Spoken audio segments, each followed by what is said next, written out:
You must use freely the formatting brush by styling a cell with a range of numbers, colors, etc., and then using the brush and applying it to all the other cells that need this new format. Doing so, you need to understand the cell style feature. But, what if you suddenly need to change one of these formats, for instance, the font? You should format the cell, take the brush and then go to all others to reapply the format. That's the purpose of the cell style. On the Excel screen we basically see a bunch of little colored squares and probably this never even caught your eye.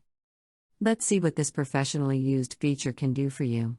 To use the cell style feature, start by formatting the cell's attributes the way you want it. In the example below, I formatted it this way.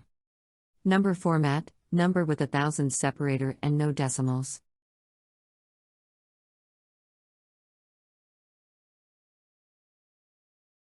Alignment, horizontal, right, and vertical, center.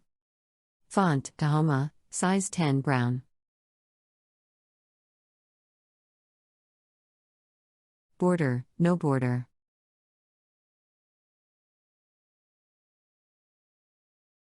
Pattern, light yellow.